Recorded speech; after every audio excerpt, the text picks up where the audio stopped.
Welcome to the Food Professor Podcast, presented by Caddle, Season 5, Episode 12. I'm Michael LeBlanc. And I'm the Food Professor, Sylvain Charlebois. Our special guest this week is Mitchell Scott, CEO of Victoria's Cult Food Science. They are a portfolio company pioneering the commercialization of cultivated meat. Leading edge of cellular agriculture technology in their portfolio. Tremendous disruption. Sylvain, Yep. Mitchell is not the first guest we've had on the podcast in the interesting word of cellular or lab grown. They hate that term. They despise that term, but I'm going to use it anyway. And I can understand why. I'm sure he won't be the last. No. And how did you meet him? Were you at a conference? He's in Victoria.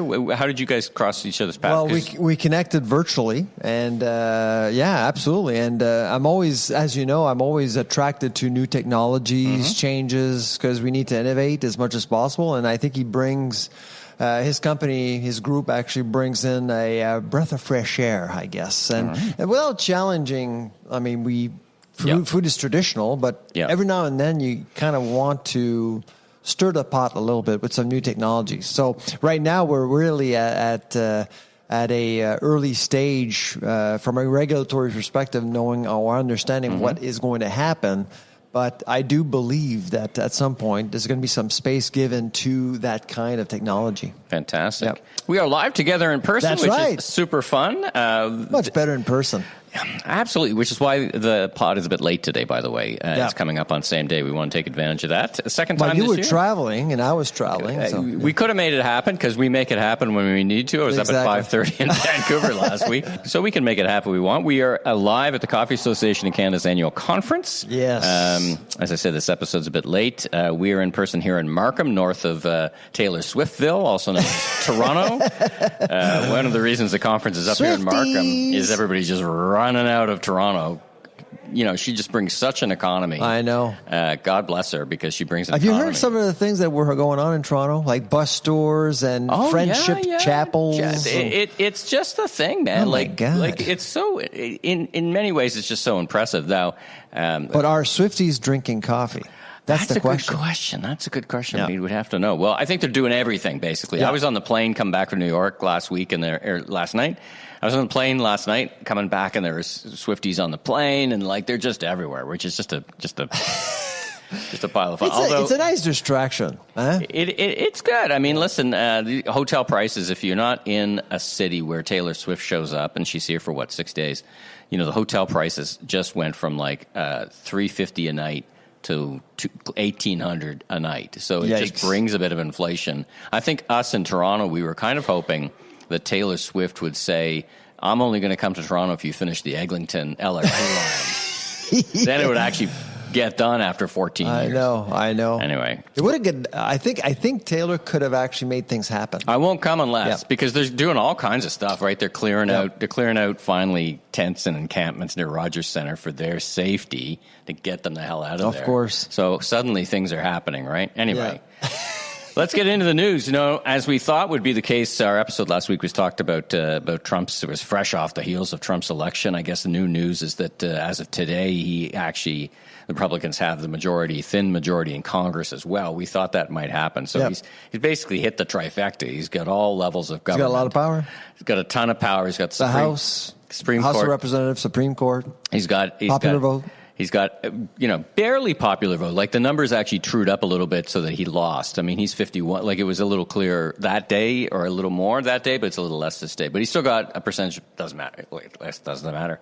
Actually, it does. Politically, it does. Because, it's going to make a big difference. Because it's been a while since a Republican president actually did get in with the popular vote. Well, regardless of whether he has it or not, he had a huge lift in his vote percentage via the prior year. It wasn't just a gaming of the districts. Anyway, not to get into the politics of it, but already he's made a bunch of big announcements. This week, a flurry of announcements, kinds of interesting people. He's just clearly...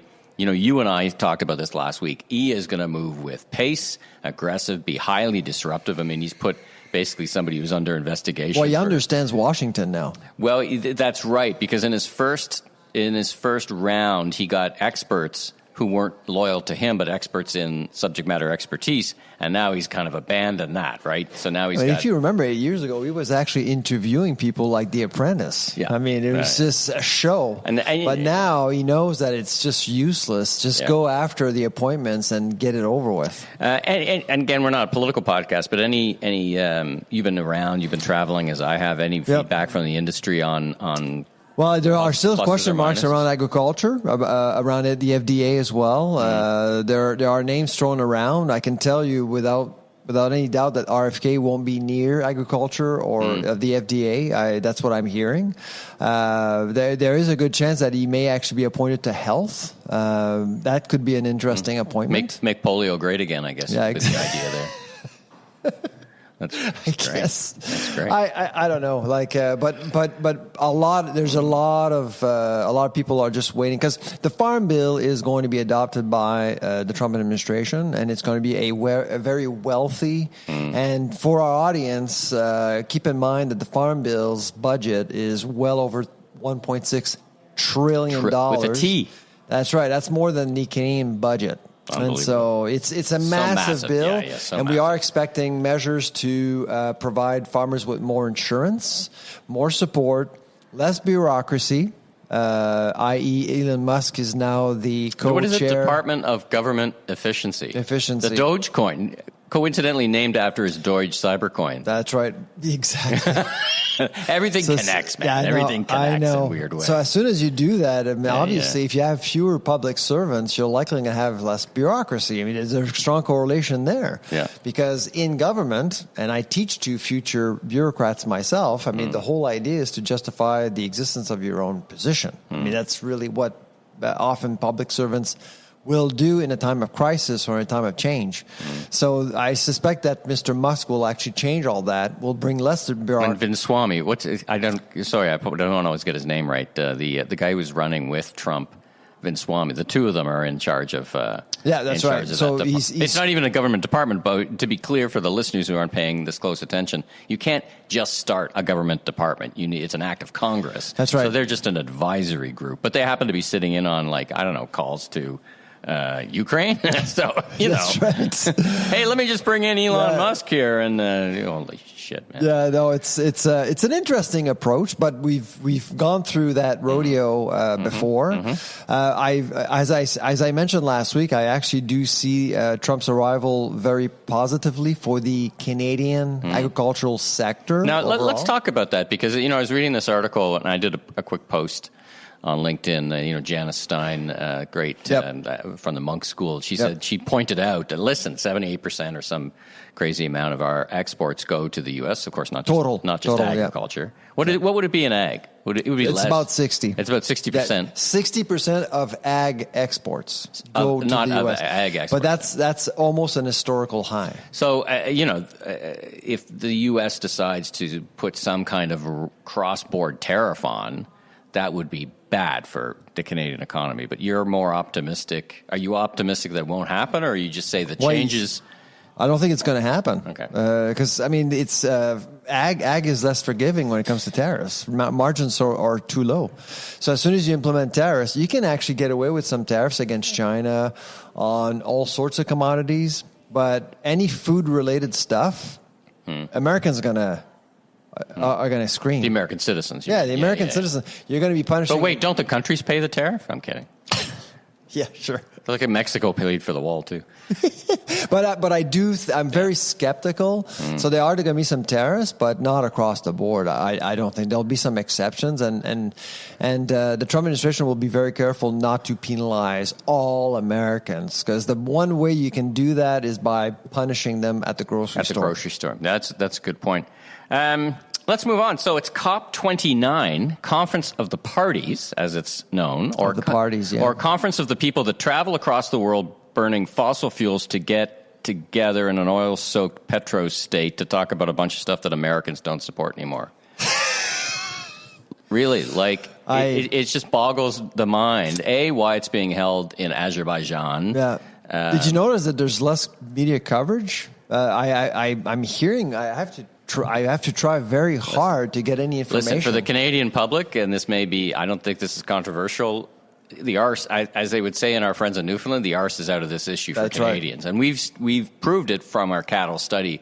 It's like, listen, I like sustainability and all that stuff, but I ain't going to pay for it. So you get a bunch of these folks over in COP. Have you heard any, like you might have gone out, have you heard anything in the ag sector from COP? I have heard almost nothing coming out of COP. I know some people who are there in attendance, but I'm not expecting anything substantial coming out of COP29. Listen,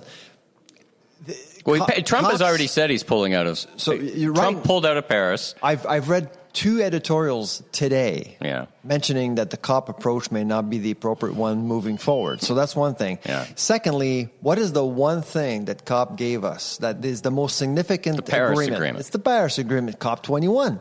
Right. So COP21 gave us the Paris Agreement, and now we learned this week that Trump was pulling out of Paris. So he pulled out when he first came in, and Trump V1. Yeah.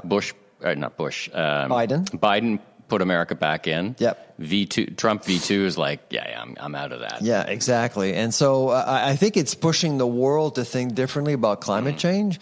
And like I said, I was actually talking to MP Ben Carr from Winnipeg yesterday on Zoom, and it was a really great conversation. He's a Liberal MP out of Winnipeg. He means well. He wants to understand. That's why he gave me a call, asking me, so what should we do about the carbon tax? I mean, first of all, we need to remain strong environmental stewards, but it's the method that needs to be revised, I think, a little bit. Well, that's a good segue into the next part of the conversation. 2 peer-reviewed studies published this week. So take us through the first one, and I believe the first one deals with. I've been on the road, so I looked at the headlines and read the summary. Well, it's an academic paper, so. But I like reading that stuff. It's just I've been on the road, which we're going to talk about actually after the break. I'm going to tell you all about Amazon grocery store, new concept anyway. So that'll be after the break in the interview. But it really talks about. I guess it's I don't want to put words in your mouth, so to speak, but the carbon tax impact on the economy at the wholesale level. Is that so? Take us through it. It's a 1-2 punch. We were lucky. I mean, both papers were accepted basically the same week. Okay. So paper number 1, the one that's out now, is all about what do we know about the carbon tax and how does it impact food prices and food affordability. Okay. And the answer is that we don't know much. There's not much research. In fact, if you look at Canada's situation pre-2019, there was no studies, no evaluations to assess exactly how the policy itself would impact food affordability. So we wanted to get it out there in a scientific paper, in a scientific journal, peer-reviewed, just to basically state that before you implement such an important policy, you may want to look at agriculture a little bit. And you said, for those, because we do have some listeners in the U.S. and around the world, I just wanted to, we've got this carbon tax that Canadians personally get a rebate. So you pay a carbon tax and then we're all sent a check, which is called a rebate. This thing is scheduled to go up again in the spring of 2025. But your concern has been on its impact on the wholesale prices, which maybe they're connected because wholesale prices that's the second paper coming out soon. And that's why, and I've said that to Ben Carr yesterday, politically the discussion has been so focused on retail and consumers, we're forgetting about what I think is the most important thing, competitiveness. And that's where I think there's something going on between us and the U.S. If you look at wholesale prices, not retail prices, our wholesale food prices have gone up 39% more than in the U.S. since 2019, since the federal carbon tax was implemented. Because they would have gone up in the U.S., they'd be under the same challenges from an overall price structure. But what you're saying is we've exceeded even where and how it's gone up in the wholesale rate in the U.S. Exactly. Okay. So to me, what I think we need to do is to have a conversation around how do we use carbon markets to build a competitive advantage for us. And I was in Saskatchewan last week, and as you know, the carbon tax is not super popular in Saskatchewan. But I did say that the Mo government made a mistake in just pushing aside carbon pricing. I do think there's an opportunity for carbon markets, but instead of the stick approach, we need to start thinking about the carrot approach, especially in light of the fact that the Trump administration will not implement any sort of carbon pricing mechanism in the U.S. anytime soon. So we need to think strategically. I don't think we should give up on penalizing polluters. I think we should continue to reduce gas emissions, but more in a smarter way. And that's why I've always been a big fan of cap and trade. I think cap and trade is the best system for agriculture and agri-food in Canada because while you're penalizing the people driving Hummers, you are rewarding, incentivizing those who actually want to do better. And so you have a choice. With the carbon tax, you don't. You don't have a choice. Nor do the farmers, nor have the truckers who drive. Bureaucracy, this huge bureaucracy in Ottawa to accommodate the policy itself. Cap and trade is really, I think, a beautiful mechanism to bring down gas emissions over time while incentivizing the economy to adopt better green technologies. And is... just to put a kind of a capstone, so to speak, is there a conclusion of the two papers that aligns to that, or they're just kind of survey papers? So paper number one, we'll put links in the survey. Yeah, the one is survey. It's basically a scoping review. And there's a bunch of your lead author in this. Your lead author, and then there's bunch. Yeah. There's a bunch. And how long have you been working on that? About a year and a half. About a year with all your cast of characters of other colleagues, right? Exactly, all from Dal. Making academics great again.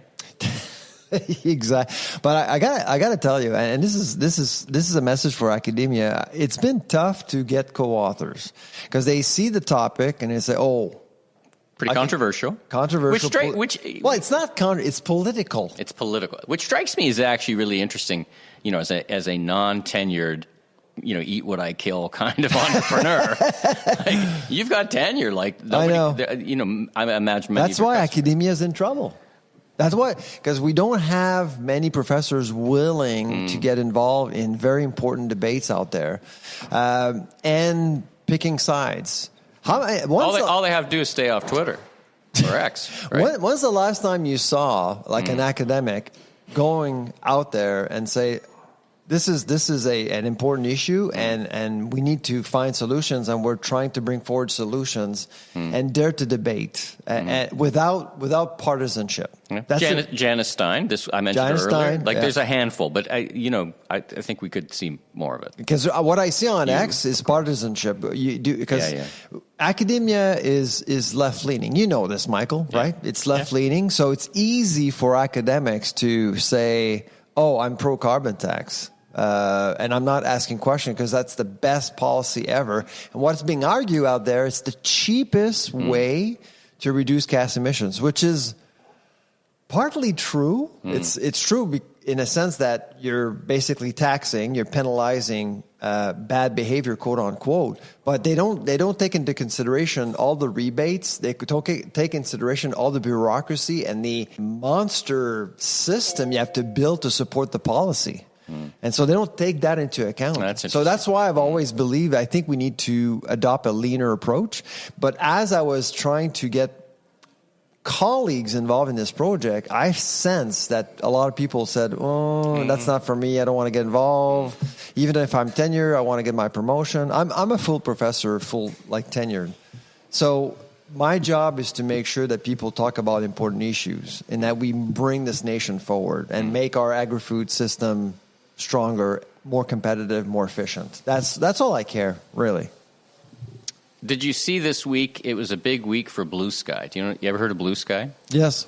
They added 1 million accounts this week. So for those listening, Blue Sky is an alternative to X or Twitter. I'm seeing a lot more. Well, there's a bunch of reasons. A bunch of people have just found it, as I have. I know you're big on X, but I found it very worse and worse every day in terms of the content, the violence, and stuff I'm seeing. There's always been good parts, but it's interesting. I went to Blue Sky, signed up, and the conversation is actually quite clever. Now, there's a whole cohort of people who are basically hate Elon Musk and are not Trump folks exactly, and something like, that's it, I'm done with Twitter. So it's very interesting. But would you open a Blue Sky account? Just kind of have another group of people, right? I opened one actually. But X to me is I'm a content provider. Like I see myself as a content. I got 45,000 followers now. So as soon as I post something, I get a lot of energy around it. Yeah. And so I get a lot of reactions. And sometimes I'll retweet stuff, but I agree with you. A lot of things I just can't retweet because it's just so. Yeah. There's foul language, partisan. It's pretty toxic, right? Exactly. But anyway, for those listening, so yesterday we were learning that in London, Ontario, where the largest cricket farm in the world is. They actually laid off 2/3 of their workforce. Oh no! And so I just posted that on my way in an Uber from downtown Toronto to Markham, where we are now. And I just posted like I was in the Uber. I just said breaking news. Cricket farm lays off people. By the time I got to the hotel, I had I think 200 retweets. Oh my god! So why? Because it's political, right? Why is that? Because $25 million of your tax money, my tax money, went to build that farm in London to feed Korea. Because the crickets that are being made... They're protein powder, right? They're protein powder, yeah. I thought it goes into mostly dog food. Yeah, I think some of it actually went to dog food here in Canada, but it was mostly intended for external foreign markets. And I've always, it doesn't matter if it's crickets or dairy or meat, I've always wondered, why are we subsidizing processing? Baby formula. Baby formula, yeah, exactly. Canada World Milk. So I did question that, and of course, a lot of people are laughing because they said I'm not eating crickets, but the London. Oh, you will. Oh, you will. I'm not eating Z-bugs. You will. But you probably already are, and you don't know it. Well, according to some social studies, we eat 8 bugs a year unintentionally. Very good. Cyclists more, probably. Oh, yeah. If you're a cyclist, you probably eat more than No windshield? Oh, yeah. No windshield, you're eating more bugs. But let's just finish. Yeah. The London Free Press called me and said, listen, Sylvain, we're laying off some people. Is this cricket thing real? Well, I'd say I think so. It's just, we have to give it some time. It's not, I was going to say, we talked about risk, right, at the beginning of this, taking more risk, being more adventurous. I'd support the government saying, hey, this could be a thing. How do we help you get up and going and develop a whole cricket expertise? Whether the fact that we're spending my tax dollar to export or feed Korea, maybe somebody's making some money from it in Canada. I'm down with that, as the kids would say. Developing a new export market and it's you can't deny the fact they're going to have to work the bugs out of the system. Boom. Come on, I could do this all morning. Yeah, I've had like 10 cups of coffee. I'm ready to go. Coffee conference, of course. As you can tell, I've had 10 cups of delicious coffee. And by the way, I didn't think... I said we're going to get to our interview with Mitchell Scott now, but I didn't tell the folks we got a bunch of great interviews lined up. Oh, stay tuned. Goodness. We got some great interviews lined up. Coffee talk. So why don't we get to that? So let's take a break from the news and current events. Let's hear from our great presenting sponsor, Caddle, first of all, and then an interview with Mitchell from Cult Food Science. And I'll tell you all about my retail safari this week in New York. I visited the newly revamped Amazon Fresh grocery store and a new urban Whole Foods concept in Manhattan. So let's hear from our friends at Caddle, and then let's talk to Mitchell. Ever feel like the world of ratings and reviews needed a superhero? Well, enter Caddle, the caped crusader with Canada's largest, most diverse, and daily active consumer panels. That's right, Caddle is not your average podcast sponsor. They're like that cool friend who always knows the hottest trends. They are the voice of the consumer, after all. So why choose Caddle? Because Caddle excels in consumer insights from your consumer while also blazing trails in the realm of ratings and reviews, pioneering the future landscape of user-generated content. Beyond valuable syndicated receipt data, they stand as unparalleled collector of reviews at scale, irrespective of category or price point, a testament to their impact, partnerships with giants like Walmart, Canadian Tire, and more. Visit AskCaddle.com now for an exclusive The Food Professor podcast listener discount on your first review or research campaign today. That's AskCaddle.com. This week we have a special guest coming from the other side of the country, Mitchell Scott, CEO of Cult Food Science. Mitchell, welcome to the program. Thank you so much for having me. It's a pleasure to be here. When I looked at your company, I was intrigued, very intrigued. You guys are onto something. You're into cellular agriculture. For those who don't necessarily understand what cellular agriculture is, could you explain to our audience what is it and what makes Cult Food Science so unique? Yeah, absolutely. So cellular agriculture is this relatively new area of food tech. And the really core idea behind it is very simple. So there's all these products that we love, meat, cheese, dairy, honey. And for the most part, they're all being produced using conventional agriculture methods, which, in many cases are destroying our environment. Stuff like factory farming, large scale animal agriculture. And the promise behind cellular agriculture is, let's figure out a new way to make these products. Let's take the animal out of the equation and let's produce these products, initially in a lab, but then in a larger scale production facility. Sometimes some of these technologies are called cultivated meat or lab grown meat. And what you can essentially do is you take, let's call it a chicken feather or a small biopsy from a pig. To very simplify it, you put it in this giant bioreactor, you feed it nutrients, and after a few weeks, you have meat. It looks the same, it tastes the same, it's identical on a cellular level. It's just made in this new way that's, a lot better for the environment, that's better for our health, and that's, significantly better for the animal because that animal is still running free while you're eating meat from it. I have a couple of practical questions. So how long does it, let's say I want a piece of chicken, how long does it take you to actually make one?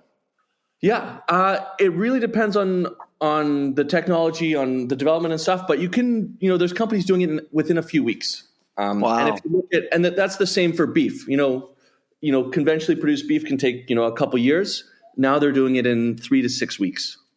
Incredible. Can you actually reproduce anything in a laboratory environment? Yeah, I've never heard honey before. This is the first time I've heard honey in cellular agriculture, for example. Yeah, so there's all different types of food. I mean, there's a company that made a woolly mammoth meatball a couple years back, so they found some old DNA.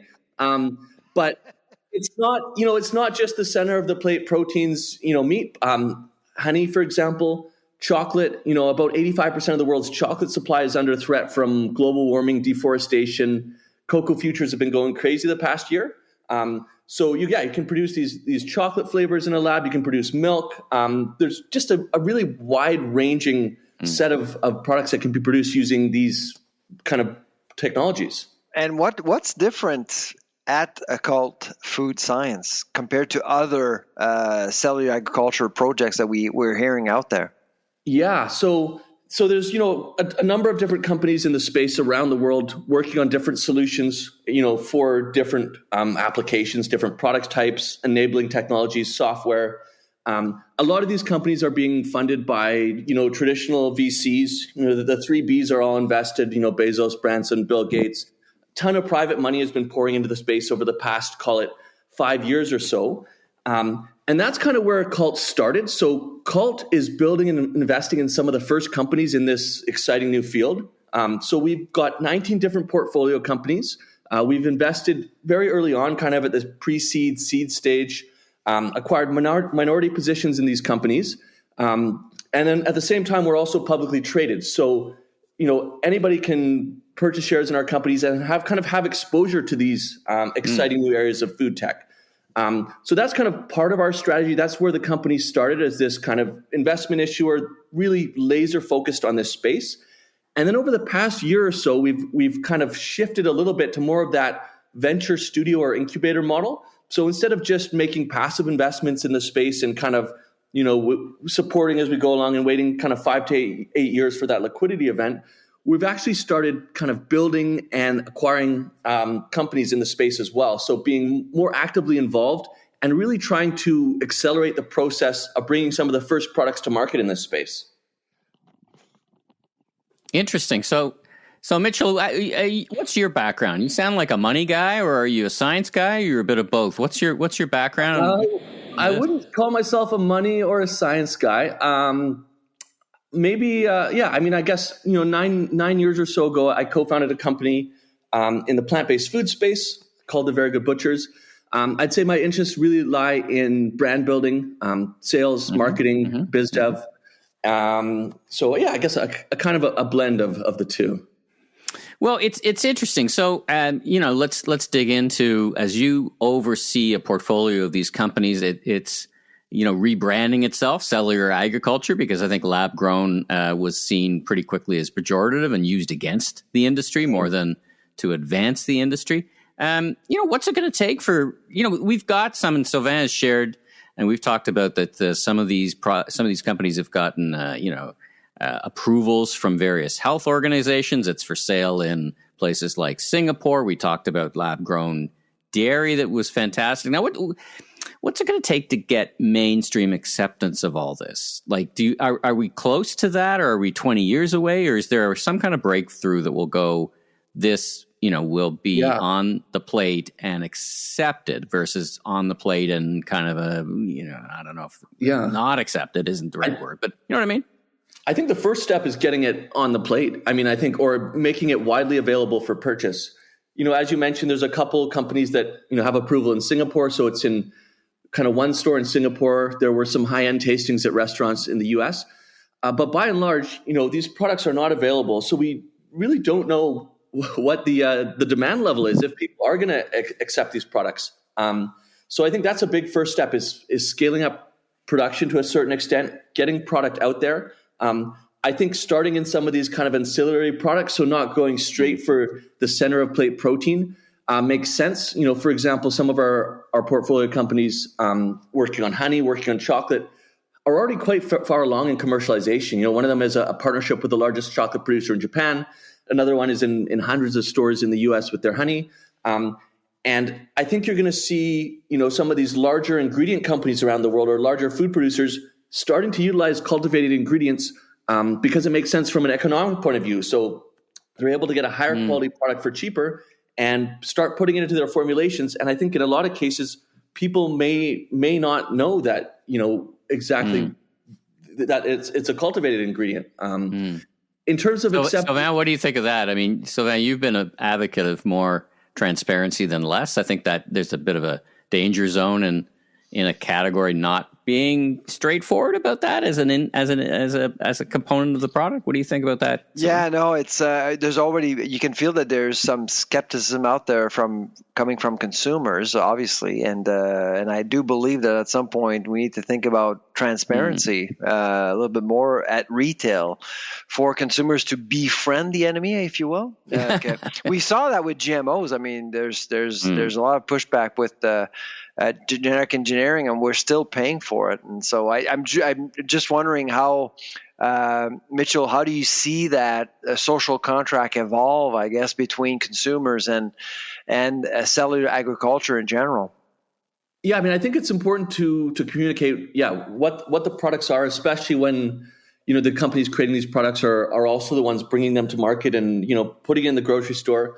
And I think, we need to figure out how we talk about these products, how we present them, and show people that, these products, they're the same in terms of taste, texture, on a cellular level, they're identical, and somehow communicate that they are produced, in this new way that doesn't involve a lot of these kind of negative impacts associated with traditional animal agriculture. No, we just produced some research from Caddle and we were wondering how Canadians thought about sustainability and products, food, and CPG, and the overwhelming response was basically it's too expensive. I like the idea. There's a hardcore group of people on both ends of the spectrum, right? I don't care about sustainability, and I care, but in the middle, of this big bell curve is a lot of people who say, listen, I like the idea, but I just can't afford to pay more. Are we at a point, or do you see the horizon where this process will actually be cost effective versus, having to pay a premium to save the planet? 100%. And I think that's when it's really going to take off, is when it hits that price parity. About 10 years ago, the first, lab-grown beef burger cost around, 400,000 Canadian to make. Yep. Which is quite, a very expensive burger. That same company, a Dutch company, is making, that same burger or a new and improved burger for about $20 a burger. So it's still, a very expensive burger, but it's come a long way. I think it's going to continue to come further. I think at a certain point we'll hit price parity, and then eventually we'll be cheaper, just because you look at, this process takes a few weeks versus, a couple years for conventionally produced beef. The resource inputs are much less in terms of water, in terms of amount of land you need. So I think, at a certain point, sooner rather than later, we're going to hit that price parity. And I think at that point is when people are really going to start taking a closer look at these products, trying them out, and learning more. Mm-hmm. What food categories excite you the most right now when you look at dairy, seafood, red meat, white meat? What are the categories that you think are represent the best potential for your company? Yeah, so for Cult, right now, most interesting category for us is pet food, actually. Well, that's what we notice on your website. Yeah, it's all over the place. Absolutely. Couple reasons for that. So, while we were making all these investments in these different portfolio companies, saw a really compelling opportunity in the pet food space. Huge market, close to 6% of global GDP is spent on people's pets. People want better products, better nutrition for their pets. At the same time, 30% of our meat supply ends up in pet food, and it's generally not the finest cuts. It's kind of what's left over at the end is scraped together and sent to the pet food manufacturers. So we saw a really kind of clear opportunity to bring some of the first products to market in pet food. At the same time, I think people are a bit more open to what they feed their pets than themselves. There's a bit of a shorter regulatory pathway, and we saw a real opportunity to start commercializing these technologies sooner rather than later, and bringing some of those first products to market. Sorry, Michael. No, I just one last question before I actually throw it back to Michael. Scaling up is one challenge that we hear often about cellular agriculture. Is that an experience at your company? Is that something that concerns you a lot? It is. So, at Cult, we're not building out these big facilities ourselves. We're not developing a ton of the IP. Instead, we're making these early bets on companies. And then we're helping them grow. We're leveraging them as ingredient suppliers. And that's probably one of the biggest challenges facing the industry right now is actually getting production capacity. These giant steel bioreactors are expensive. There's a lot of CapEx required. And to reach even kind of moderate economies of scale, they require significant investment. So right now we don't see a massive kind of demand issue. It's more of a supply issue. So that's really something we're working to address with our portfolio companies and see, how do we actually get product? How do we turn that product into a CPG product and actually bring it to market and prove out this idea that people do want these types of products? You mentioned a shorter pathway, regulatory pathway for food products. Let's talk about regulatory bodies. Both here in Canada and in the U.S. There's been some movement, certainly some acknowledgement towards this category with what do they call it, Sylvain? The kind of a letter of safety or whatever, or a non-objection or something. But Mitchell, what do you see as a role for regulatory bodies, governments to help you move this forward? What's it going to take? And if some of them might be listening, what would you ask of them? Yeah, so I think. Yeah, the U.S. has rolled out, a fairly good regulatory framework for cultivated meat for human consumption. I think a big piece of that is, a lot of these companies are coming out of the Silicon Valley. They're focusing on the U.S. market first. Canada has a general process for new food ingredients. My big ask is, there's a ton of subsidies out there for conventionally produced animal products, animal agriculture. Let's get some matching dollars for cultivated meat and on all these new technologies because quite simply, global meat demand is set to double in the next 20 to 30 years. We're using, more than a third of the land on Earth for animal agriculture. We're going to run out of space. We need to figure out a new way to make all these products. Cell Ag is a really compelling solution to that. So that would be my big ask on the funding side.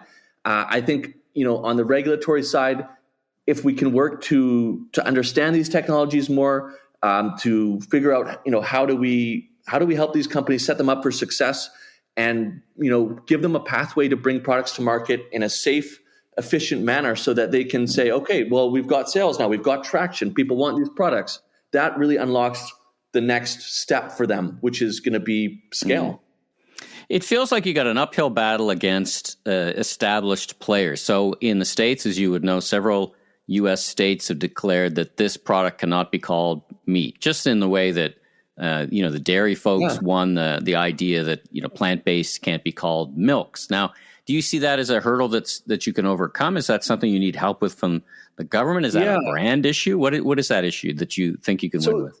Yeah, so you've got a couple states that have outright banned cultivated meat, and yeah, so there's established players, but then you also look, and some of the largest meat companies in the world are investing in the space. JBS, Tyson, they're building out multi-million-dollar cultivated meat facilities. So it's a real mixture, and I think the processors are. I mean, the processors don't care where their stuff comes from. I think it's the cattle guys and all the those kind of folks. Yeah.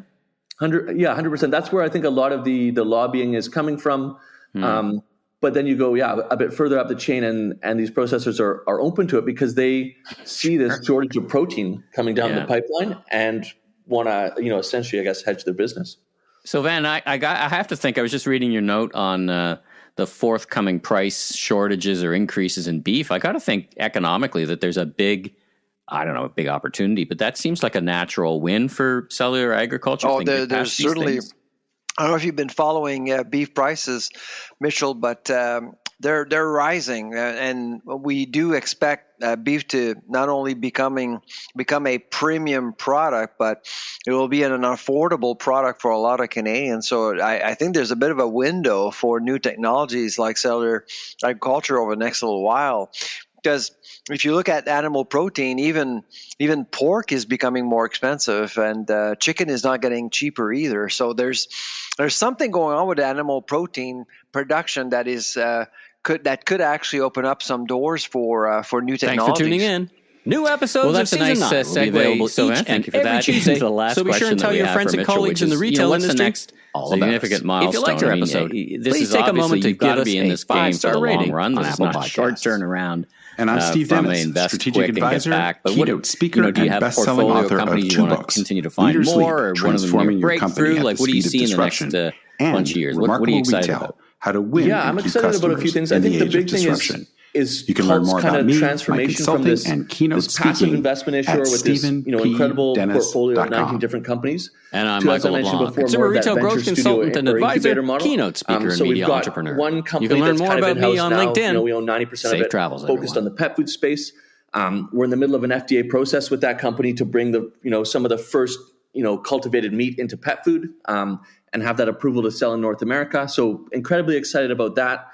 And then a little bit longer term, excited to continue building. Right, would love to get into the human food side with our kind of flagship assets. I want to keep investing in the space.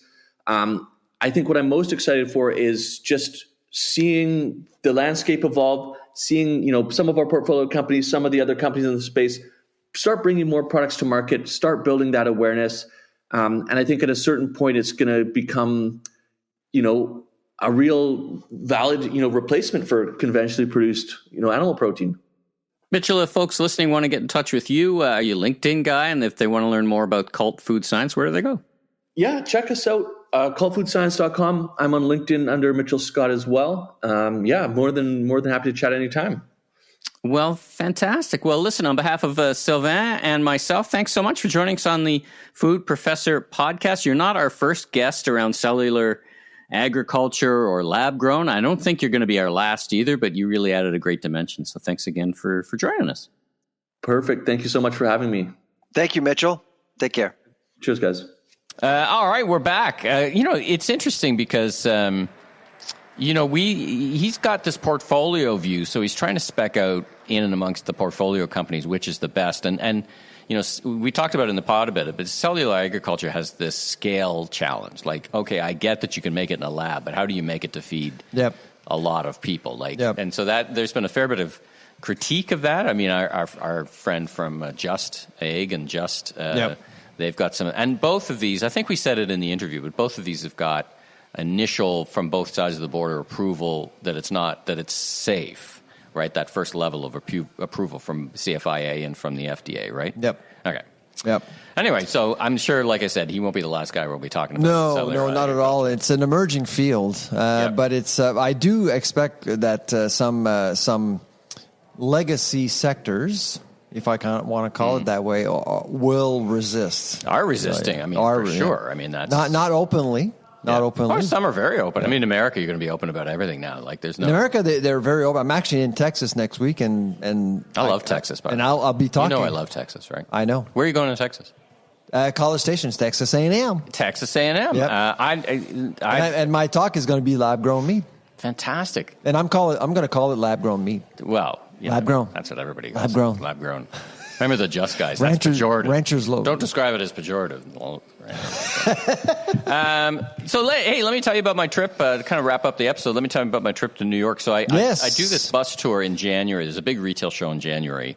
And with the Retail Council of Canada, I do a bus tour. So we get a bunch of executives, and I tour them around Manhattan to new grocery stores, new concepts. Yep. Last year we went to Wegmans, for example. Yep. It's not always grocery. It's any retail.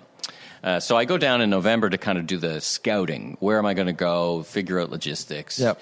And I went across the border over into Jersey and went to the new Amazon. Opened up in August. Now, we've been talking about the Amazon Fresh grocery store. So this is not Whole Foods. This is not Amazon Go.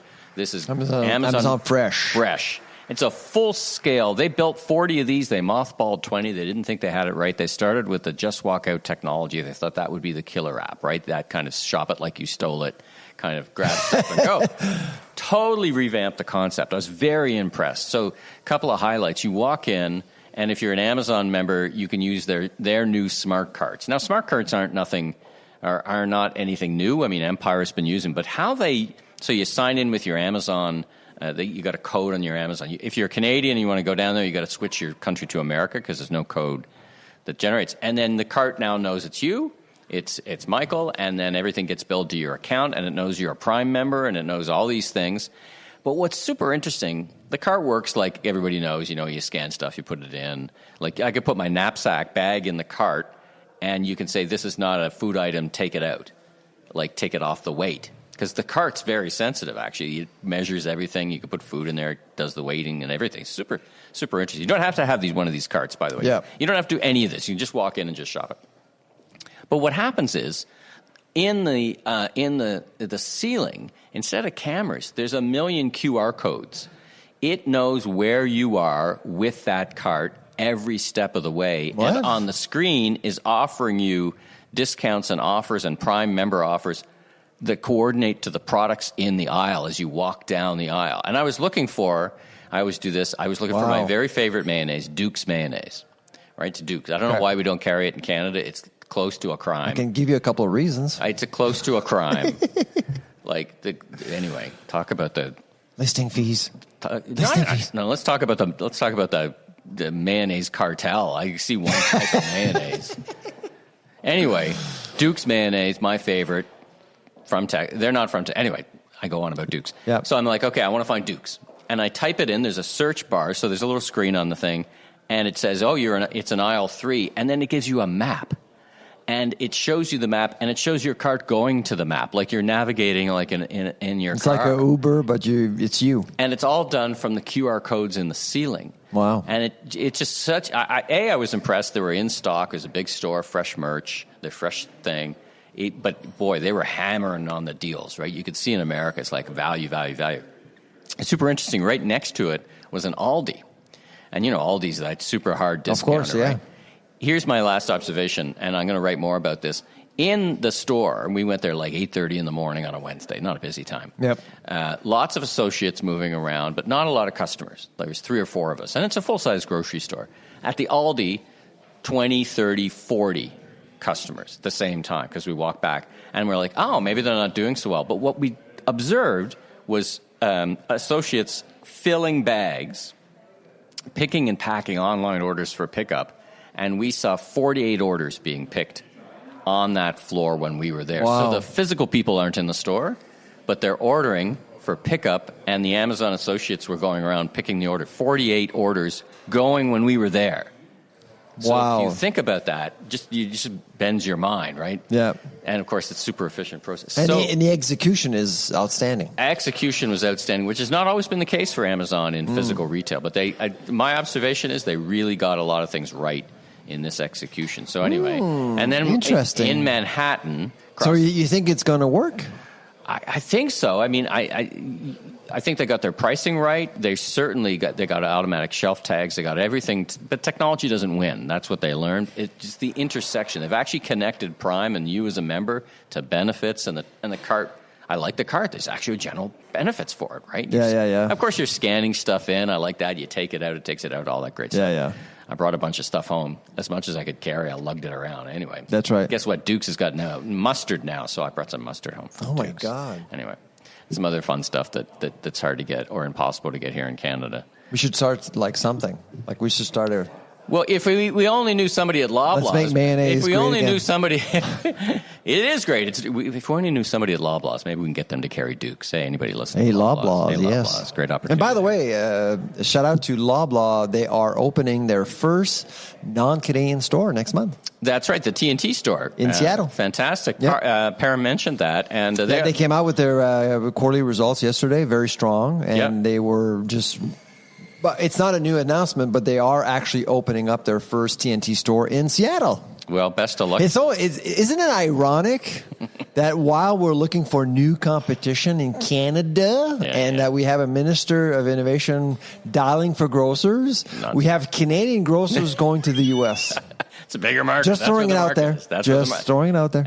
My only question is why did it take this long? Because TNT is such a strong business. It's got a nice niche. Yep. And it's not a niche that's too present. So I think it's a great idea. We wish them the best of luck. Yeah, absolutely. Maybe we'll do a retail safari down to go see how that works. Absolutely. Yeah. And they are opening a new store, I think, in California as well after that. Yeah, it's fantastic. I was, like I said, all right. So listen, it's been a great episode. It's been a pile of fun together.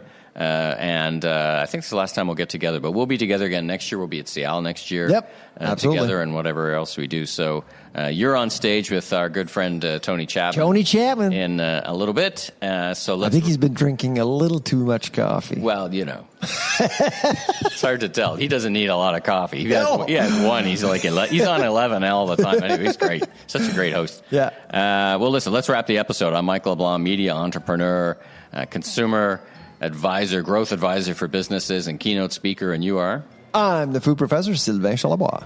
All right, everybody, safe travels. Take care.